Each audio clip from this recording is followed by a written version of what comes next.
got a little obsessed with mine. In fact, I got a little obsessed with all my stuff.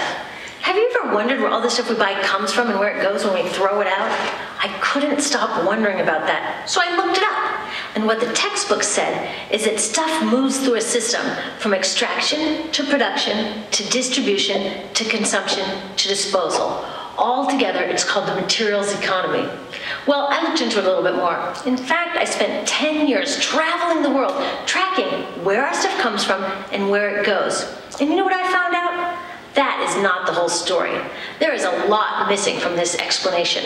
For one thing, this system looks like it's fine. No problem. But the truth is, it's a system in crisis.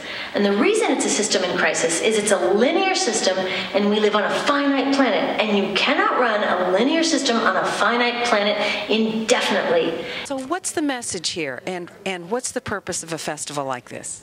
Well, the environmental movement to me is kind of a funny thing. It's with most movements you have extremes on both sides. You know, the person who says I'm not an environmentalist, or you have someone who says I am an environmentalist, and they seem to be at odds. And my feeling is that if everybody could come to the table and talk about the kinds of things and acknowledge that there are problems, okay, but acknowledge that there are solutions, then maybe we all might be able to open a dialogue and find the best way to improve the planet. And so when we were talking about the film festival and having the film festival, I said that we ought to have a theme, and that the theme ought to be solutions. And all of our films, you know, even though they come along and they say, you know, this is a problem and it's, you know, you need to do something about it, it gives you not only a way to do something about it, but hence all the vendors that we've invited, so that you're educated by the films, you're inspired by the films. When you walk outside and talk to the vendors, you're empowered by the film festival itself. We're here with Paul Watson. So tell us a little bit about this car. This is a Zen, medium-speed electric car, or sometimes people call it an urban electric vehicle. So it doesn't use any gas, right? It's 100% electric, has an efficiency equivalent of 240 to 280 miles per gallon. So can you plug it in at your house? Yes, you can plug it in any 110-volt outlet. It gives you about 25 to 35 miles per charge. And how long does it take to fully charge it? Full charge takes 8 hours. 80% charge takes 4 hours.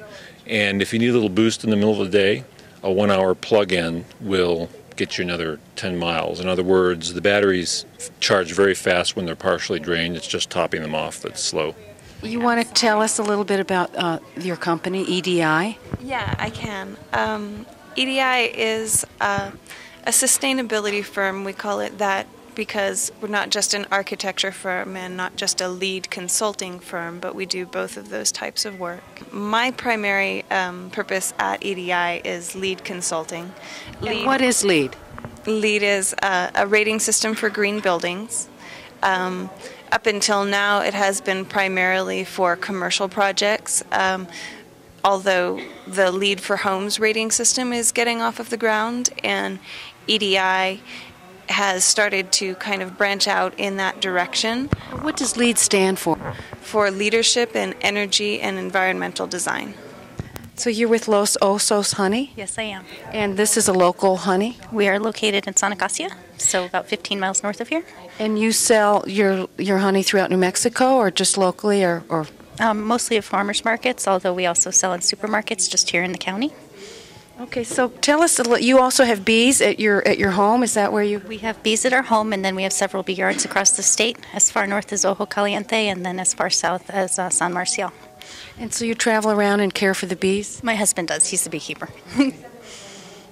So what kind of honey is this? This is our desert wildflower. This comes out of San Acacia, out of the hives that we have on our property there. It's a desert wildflower honey. So is this a quart? This is a quart, yes. How much would a quart be? It's $15. And what about this? These honey bears are $6. And this is also the this desert wildflower as well. Thank you very much. Thank you. What's the name of your shop? Goose Eat Fox. Goose Eat Fox. And what does that mean? I thought of it when I was about 8. I was really into astronomy at the time. It's a play on two constellations, Vulpecula and Onsar. So can you show us some of the things? Did you make most of these things? I've made everything here. This looks like a... Could you show this to us? Sure. This started life as a sweater that I got at the thrift store, and a blouse, and a belt.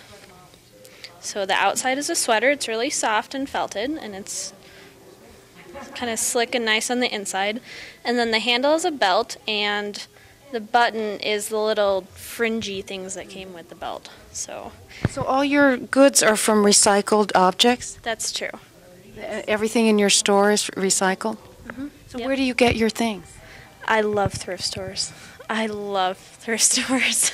And so that's why you're here at the Environmental Film Festival, right? Right, because, you know, I walk into a thrift store, or any store for that matter, and there's so much potential within every piece of clothing to be a part of something else, rather than, you know, throwing it out or something else. It can be something else. You can make it into something better.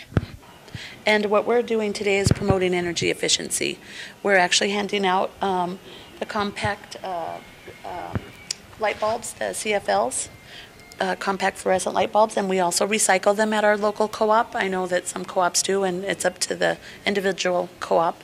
And we actually have a display board here that shows the energy saving on using the CFL versus the incandescent lights. And you can see that there's quite a bit of a savings doing that, and you can see how frequently these burn out compared to those. I just found out today that the Riofest Environmental Film Festival is starting a new organization.